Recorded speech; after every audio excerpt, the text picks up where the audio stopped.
வணக்கம். Welcome to life horoscope. நான் உங்கள் சங்கர் நாராயண். 2026 புத்தாண்டு, ஆங்கில புத்தாண்டு நல்வாழ்த்துக்கள். நம்ம இப்போ லக்னத்தை பேஸ் பண்ணி ஒவ்வொரு லக்னத்துக்கும் என்ன மாதிரியான பலன்கள் நடக்க போகுது. ஏற்கனவே ராசி கொடுத்தாச்சு. நான் ரொம்ப கிளியராக ஒரு கிளாரிட்டி கொடுக்க விரும்புகிறேன்.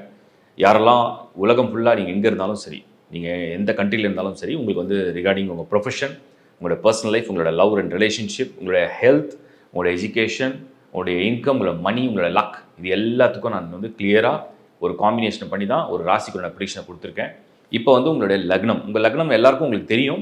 தெரியாதவங்க ரொம்ப சிம்பிள், உங்கள் சார்ட், உங்கள் ஹாரோஸ்கோப் கையில் இருக்கும். இல்லாதவங்க lifehoroscope.in உங்கள் ஹாரோஸ்கோப்பை எடுத்துக்க முடியும். ஸோ லக்னம் தெரிஞ்சிச்சுன்னா அதை பேஸ் பண்ணி இப்போ நான் ப்ரிடிக்ஷன் கொடுக்குறேன். வெறும் லக்னத்துக்கு கொடுக்கல, அந்த லக்னத்துக்கு பாசிட்டிவ் நெகட்டிவ் என்ன இருக்குது, எப்படி இருக்குது, எந்த பிளானட்டோட இன்ஃப்ளூயன்ஸ் இருக்குது, அதே மாதிரி என்ன தசா அதுக்கு கனெக்ட் ஆனால் எப்படி இருக்கும், அதை பற்றி நான் கம்ப்ளீட் டீட்டெயில்ஸ் கொடுக்க போகிறேன்.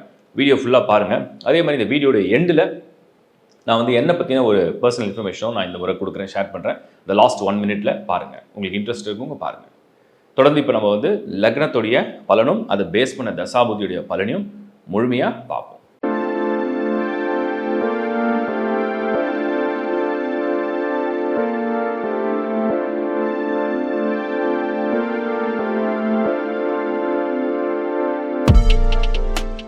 மீன லக்னம், கடைசி லக்னம் மீன லக்னம். மீனத்தில் பிறக்கிற நீங்கள், ஏன்னா மீன ராசி ஜென்ம சனின்னு நம்ம பார்த்தோம்.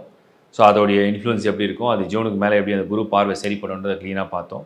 மீன லக்னத்தில் பிறந்திருந்தால் 2026 உங்களுடைய பலன்கள் எப்படி இருக்கும், உங்கள் தசாபதியோட கம்பைன் பண்ணுறேன்.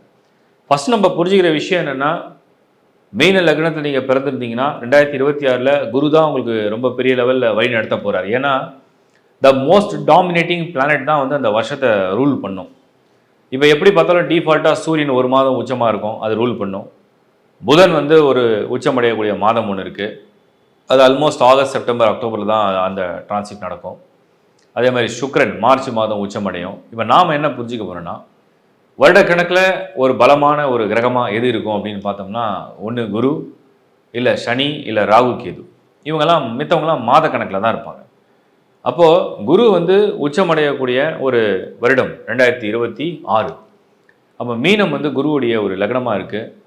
உங்கள் லக்னாதிபதி குரு உச்சமடையக்கூடிய ஜூன் மாதத்துலேருந்து கிட்டத்தட்ட ஒரு வருஷம், இடையில் ஒரு அட்வான்ஸ் டிரான்சிட் இருக்குது, பட் கிட்டத்தட்ட ஒரு வருஷம் அந்த உச்சமான குரு என்ன செய்வார்னா, உங்களுடைய முழு பலத்தை வெளியே கொண்டு வருவார். இதை நம்ம அதிர்ஷ்டம்னு சொல்ல முடியாது, திறமைன்னு வேணால் எடுத்துக்கலாம். அதிர்ஷ்டம் வேறு, திறமை வேறு. அப்போ உங்களுடைய திறமை ஒன்று இருக்குது, அதுக்கு ஒரு வாய்ப்பு வேணும். அந்த வாய்ப்பையும் அந்த திறமையும் ஒன்றா சிங்க் பண்ணி இந்த குரு ஒரு இன்ஃப்ளூயன்ஸை கொண்டு வருவார். அது 2026 உங்களுக்கு ஆஃப்டர் ஜூன் உங்களுக்கு கண்டிப்பாக தெரியும். From June, sorry. இப்போ சனி ஃபஸ்ட் ஹவுஸில் என்னென்னா, அது என்ன பண்ணிகிட்ருக்கு, என்ன செய்யும் 2026 ஒரு ஸ்ட்ரெஸ்ஸை கொடுக்கும், டென்ஷன் கொடுக்கும். சம்டைம்ஸ் சில பேரை மூட் அவுட் ஆக்கிடும், சில பேரை மந்தப்படுத்தி வச்சுருக்கோம்.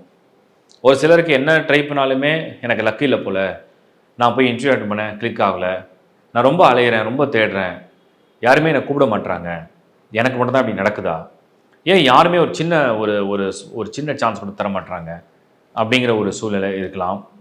ஒரு சிலருக்கு பர்சனல் லைஃப்பில் நானும் நிறைய வரன் பார்த்தேன், கல்யாணத்துக்கு யாரும் ஒத்துக்கலை, ப்ரொப்போசல்ஸ் யாருமே அக்செப்ட் பண்ணல, எனக்கும் அது அக்செப்டபுளாக இல்லை, இந்த மாதிரி ஒரு குழப்பம் இருக்குது. ஒரு ஸ்டூடெண்ட்டாக நான் ஸ்ட்ரெஸ் பண்ணி படிக்கிறேன், நிறைய டைம் படிக்கிறேன், நிறைய ஹார்ட் ஒர்க் பண்ணுறேன், நிறைய ப்ராக்டிஸ் பண்ணுறேன், பட் எனக்கு ரிசல்ட்ஸ் வரல அப்படிங்கிற இன்னொரு ஆஸ்பெக்டில் நம்ம அவங்கள பார்க்கலாம்.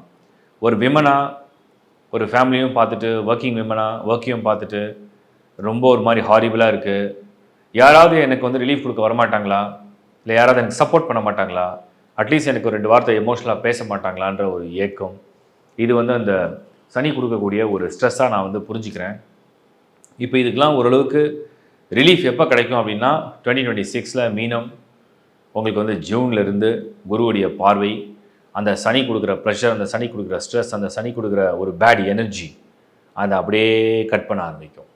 இது எப்படின்னா, நமக்கு ஒரு வலி இருக்குது, கை வலிக்குது. இப்போ வலியை நம்மளால் நிறுத்த முடியல, பட் ஆனால் ஒரு டாக்டரை சந்திக்கிறோம். அவர் ஒரு சின்ன மெடிசன் கொடுக்குறாரு, சாப்பிட்ட உடனே வலி குறைஞ்சிடுச்சு. அதுக்கப்புறம் அவர் அடுத்த அட்வைஸ் கொடுக்குறாரு, இந்த வலி குறையணும்னா நிரந்தரமாக ஒரு 3-4 நாளைக்கு இந்த மெடிசன், இந்த ஃபுட் இதை எடுத்தால் செட் ஆகிடும். இப்போ இதுதான் குரு பார்வைன்றது. ஸோ குரு பார்வை அந்த ஒரு வருஷத்துக்கு என்ன பண்ணுன்னா, சனி கொடுக்குற வலி, சனி கொடுக்குற வேதனை, அதோட ஸ்ட்ரெஸ்ஸை இது குறைக்க ஆரம்பிக்கும். இதுதான் 2026 உங்களுக்கு நடக்க போகுது. இது உங்கள் பர்சனல் லைஃப்பில், இது உங்கள் ரிலேஷன்ஷிப்பில், இது உங்கள் மேரேஜ் லைஃப்பில், இது உங்கள் ஒர்க் லைஃப்பில், இது உங்கள் படிப்பில், எல்லா இடத்துலையுமே இது கனெக்ட் பண்ணலாம். மெயினாக ஸ்ட்ரெஸ் மேனேஜ்மெண்ட் வந்து ரொம்ப ரொம்ப முக்கியம். ஏன்னா ஸ்ட்ரெஸ் வந்ததுன்னா நமக்கு வந்து தலை வலி வரும், நம்மளால் மற்ற விஷயத்தில் ஃபோக்கஸ் பண்ண முடியாது. பட் அந்த ஸ்ட்ரெஸ்ஸை குறைக்கிறதுக்கு தான் குருவுடைய பார்வை ஹெல்ப் பண்ண போது கொஞ்சம் சின்சியரான ப்ரேயர்ஸோட நீங்கள் கடந்து வாங்க. இதோட ராகு கேதுவுடைய ரோல் நான் செக் பண்ணி பார்த்தேன். பெரிய லெவலில் உங்களை பாதிக்கிற மாதிரியோ, உங்களை அட்டாக் பண்ணுற மாதிரியோ, இல்லை உங்களுக்கு ஏதாவது ஒரு நெகட்டிவிட்டி கொடுக்குற மாதிரி ஒரு இடத்துலையும் இல்லை. மற்ற கோள்கள்லாம் மந்த்லி டிரான்சிட் தான். ஏதாவது ஒரு மாதம் அன்ஃபேவராக இருந்தாலும் அடுத்த மாதம் அது ஃபேவராக மாறிடும். ஸோ அதனால் அதை பற்றி நான் பெருசாக சீரியஸாக எடுத்துக்க விரும்பலை. பட் வாட் இஸ் யுவர் தசா புக்தி அப்படிங்கிறத நீங்கள் கண்டிப்பாக வெரிஃபை பண்ணணும். மீன லக்னமாக இருக்கீங்க, குரு தசையாக இருந்தால் வெல் அண்ட் குட். ஒருவேளை சனி தசையாக இருந்தால் கொஞ்சம் ஸ்ட்ரெஸ் கூட கிடைக்குது. சந்திர தசை சூப்பர், நல்ல விஷயம். சூரிய தசையாக இருந்ததுன்னா அது சூரியனோட பொசிஷனை பொறுத்து. புதன் தசை அறிவு வித்தை திறமைக்கு நல்லாயிருக்கும். சுக்கிரன் மணி கொடுக்கலாம், பட் எல்லா வகையிலும் முழுக்க முழுக்க நல்லது செய்யுமான்னு சொல்ல முடியல சுக்கிர தசை மீன லக்னத்துக்கு. அதே மாதிரி ராகு கேது தசை நடக்குதான்னு செக் பண்ணுங்கள். ஸோ வாட் இஸ் யுவர் தசா புக்தி, அதை பேஸ் பண்ணி தான் 2026 ரிசல்ட்ஸ் வரப்போகுது. எனக்கு தெரிஞ்சு குருதசை மட்டும்தான் ஹை ஸ்கோர் பண்ணியிருக்கு. செவ்வாதசை நான் செகண்ட் லைனப் பண்ணுறேன்.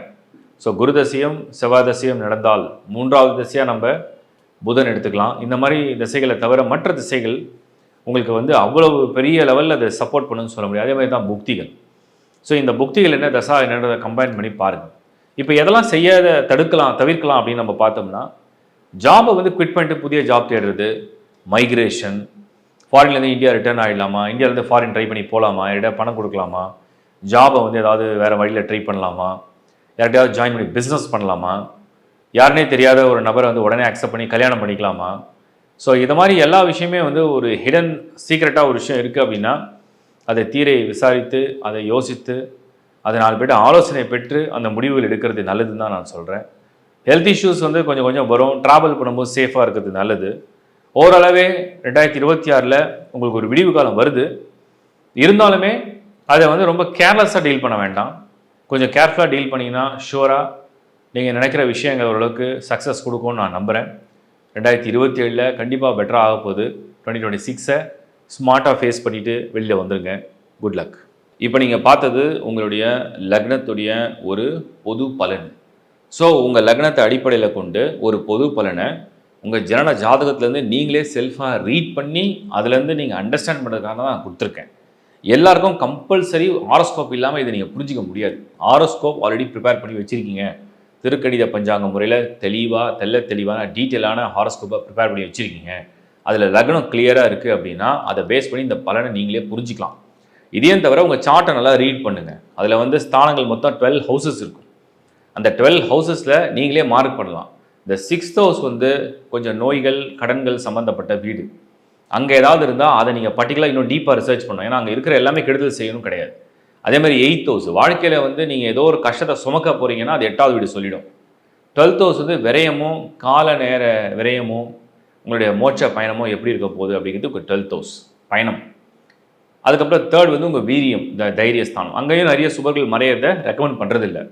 ஸோ உங்களுக்கு இந்த கேந்திர கோணங்களுக்கு தான் அட்வான்டேஜே அதிகம். கேந்திர கோணங்கள் அப்படிங்கிறது 1, 4, 7, 10, 1, 5, 9 இந்த கேந்திர கோணங்களில் எல்லாம் நல்லா இருந்ததுன்னா சூப்பரான ஜாதகம். 2nd ஹவுஸில் வருமானம், 11th ஹவுஸும் இன்கம், இப்படி ஸ்தானங்கள்லாம் பிரியுது. ஸோ நீங்கள் உங்கள் பர்த் சார்ட்டை என்ன தசா நடக்குது, என்ன புத்தி நடக்குது, அந்த தசா புத்தி உங்களுக்கு ஃபேவராக இருக்கா, யோகக்காரனாக இருக்காரா, அதெல்லாம் கம்ப்ளீட்டாக செக் பண்ணிட்டீங்கன்னா எல்லா புரிதலும் நல்லா கிளியராக உங்களுக்கு அண்டர்ஸ்டாண்ட் ஆகிடும். அதுக்கு தான் நான் இந்த தெளிவான வீடியோ கொடுத்துருக்கேன்.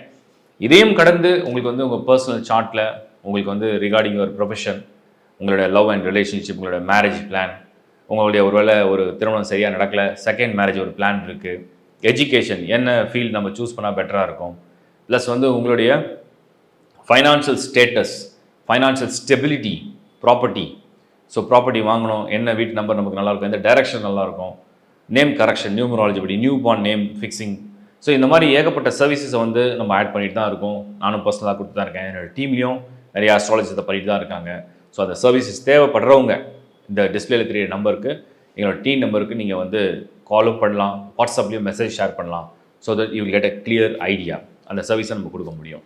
தொடர்ந்து பார்க்கறதுக்கு என்னுடைய மனமார்ந்த நன்றி. உங்கள் நண்பர்களுக்கும் உறவுகளுக்கும் இதை ஷேர் பண்ணுங்கள். ஏன்னா 2026 ஒரு ஃபோர்காஸ்ட் பண்ணியிருக்கோம். அது எல்லாருக்கும் ஏதோ ஒரு வகையில் பயன்படும் அப்படின்னு நம்பிக்கிறேன். எல்லாருக்கும் ஷேர் பண்ணுங்கள், சப்ஸ்கிரைப் பண்ணுங்கள். தேங்க்ஸ் ஃபார் வாட்சிங் லைஃப் ஹாரோஸ்கோப். மீண்டும் ஒரு முறை உங்களை சந்திக்கும் வரை is bye from Shankar Narayan. So இந்த வீடியோட எண்டில் நான் என்னை பற்றின ஒரு பர்சனல் விஷயத்தை ஷேர் பண்ணுறேன்னு சொன்னேன். ஏன்னா எனக்கு ரொம்ப நாளாக அறிமுகமாக இருந்த ஒரு என்னோட நண்பர் எஸ்கே செந்தில், அவர் வந்து ஒரு டைரக்டர். அவர் என்னை அப்ரோச் பண்ணார், ஒரு ஷார்ட் ஃபிலிம் ஒன்று பண்ணலாம், அது வந்து ஒரு சோஷியல் மெசேஜ் ரொம்ப நல்லாயிருக்கும். ஏன்னா நிறைய பேர் நிறைய முயற்சி பண்ணுறாங்க வாழ்க்கையில், அவங்கவுங்க துறையில் முயற்சி பண்ணுறாங்க, வேலை விஷயமாக பண்ணுறாங்க, பிஸ்னஸில் பண்ணுறாங்க, ஃபாரின் போய் பண்ணணும்னு நினைக்கிறாங்க, என்னமோ ட்ரை பண்ணுறாங்க. பட் அவங்களுக்கு வந்து தோல்விங்கிறது லைஃப்பில் சகஜம் தானே, வெற்றி தோல்வி சகஜம். தோல்வியை அனுபவிச்சா தான் நம்ம அதை கற்றுக்கிட்டு வெற்றி அடைய முடியும். அந்த ஒரு நல்ல செய்தியோட இந்த படம் பண்ணலான்னு சொன்னாங்க, நானும் அதை அக்ரி பண்ணேன். அந்த படத்தை பண்ணோம். அதுக்கப்புறம் அதை வந்து வேர்ல்டு வைட் நம்ம வந்து ஃபெஸ்டிவலுக்குலாம் அனுப்பிச்சி வச்சோம். 24 விருதுகளை அது குவிச்சிருக்கு. ஏன்னா அது ஒரு சிங்கிள் கேரக்டர் ஷார்ட் ஃபிலிம். அது ஒரே ஒரு நபர் தான் நடிச்சிருப்பார், அது நான் மட்டும் தான் நடிச்சிருக்கேன். இந்த படத்துக்கு வந்து ரொம்ப பெரிய லெவலில் உள்ள திரைத்துறையை சார்ந்த ஜாம்பவான்கள் நமக்கு வந்து ஆதரவு கொடுத்துருக்காங்க அந்த படத்துக்காக. அதில் குறிப்பாக நான் சில பேருக்கு நான் தேங்க்ஸ் சொல்ல விரும்புகிறேன். இதில் வந்து நம்ம வந்து பார்த்தோம்னா 2 முறை தேசிய விருது பெற்ற ஊர்வசி அர்ச்சனா மேடம், அவங்களுடைய பெரிய சப்போர்ட் கிடைச்சிது. அப்புறம் சமுத்திரகனி சார் ரொம்ப பெரிய மனசோட எங்களுக்கு வந்து அந்த படத்துக்கு சப்போர்ட் பண்ணாங்க. MS Bhaskar sir national award winner, அவரும் இந்த படத்துக்கு சப்போர்ட் பண்ணியிருக்காரு. சித்ரா லக்ஷ்மண் சார் அவரும் பண்ணியிருக்காரு. இவங்க எல்லாருக்கும் என்னுடைய மனமார்ந்த நன்றி. இதுக்கப்புறம் வாய்ஸில் வந்து பிஆர் சேகர் சார் பண்ணாங்க, ரொம்ப முக்கியமான ஒரு வாய்ஸ் கொடுத்தாங்க. அவங்களுக்கும் என்னோட ஸ்பெஷல் தேங்க்ஸ் சொல்கிறோம். டெக்னிக்கல் சைடில் வந்து பார்த்தீங்கன்னா நமக்கு வந்து டிஓபி எஸ்ஆர் சதீஷ்குமார் சார் பண்ணாங்க. ஸோ அவங்க வந்து இந்த படத்துக்கு அவங்க தான் டிஓபியாக ஒர்க் பண்ணி கொடுத்து எனக்கு பெரிய லெவலில் சப்போர்ட் பண்ணி கைடன்ஸ் கொடுத்தாங்க. அண்ட் எடிட் வந்து சதீஷ் சூர்யா சார் பண்ணாங்க. அவங்களும் வந்து எவ்வளோ தூரம் இதை பெஸ்ட்டாக பண்ண முடியுமோ அவ்வளோ தூரம் பெஸ்ட்டாக பண்ணி இந்த விருதுகள்லாம் ஒரு பெரிய துணையாக இருந்தாங்க. டான்ஸ் வந்து மானஸ்ன்னு சொல்லி டான்ஸ் மாஸ்டர் பண்ணி கொடுத்தாங்க, அவருக்கும் என்னோடய ஸ்பெஷல் தேங்க்ஸ் சொல்கிறேன். அதுக்கடுத்து வந்து மியூசிக் விது பாலாஜி. இது எல்லாமே வந்து இந்த செட்டெல்லாம் போட்டு ஒரு நல்ல ஆர்ட் டைரக்ஷனை பண்ணி கிளியராக ஒரு கைடன்ஸை கொடுத்து பக்காவாக எல்லாத்தையும் அரேஞ்ச் பண்ணி குயிக் பீரியடில் ஒரு கம்மியான ஒரு டைமில் எல்லாத்தையும் பண்ணது art director. Special thanks to Remiyan, அவருக்கும் என்னோட நன்றி சொல்கிறேன். இது எல்லாத்தையும் இருந்து கம்ப்ளீட்டாக ஆர்கனைஸ் பண்ணி மேனேஜ் பண்ணி என்னையும் கைட் பண்ணது எங்களுடைய டைரக்டர் எஸ்கே செந்தில் சார், அவருக்கும் இந்த தருணத்தில் என்னுடைய மனமார்ந்த நன்றி. இந்தியா கிளிட்ஸ்க்கு என்னோட ஸ்பெஷல் தேங்க்ஸ், இந்தியா கிளிட்ஸோட எம்டி அண்ட் இந்தியா கிளிட்ஸ்க்கு. ஏன்னா இந்த படத்தால் தான் ரிலீஸ் பண்ணியிருக்கோம், அந்த பிளாட்ஃபார்ம் கிடச்சிருக்கு, அதுவும் அவங்க தேர்வு செஞ்சுருக்காங்க. இது ஒரு சிறந்த ஷார்ட் ஃபிலிமுக்காக அதுக்கும் ஸ்பெஷல் தேங்க்ஸ் சொல்கிறேன். லிங்க்கு ஷேர் பண்ணியிருக்கேன், நீங்கள் டைம் கிடைக்கும் போது பாருங்கள், விருப்பம் இருக்கும் நல்லா பாருங்கள், உங்களோட வேல்யூபிள் கமெண்ட்ஸை ஷேர் பண்ணுங்கள் அந்த லிங்க்கில். Thank you very much. மீண்டும் ஒரு உரை உங்களை சந்திக்கிறேன். Bye from Shankar Narayan. வணக்கம்.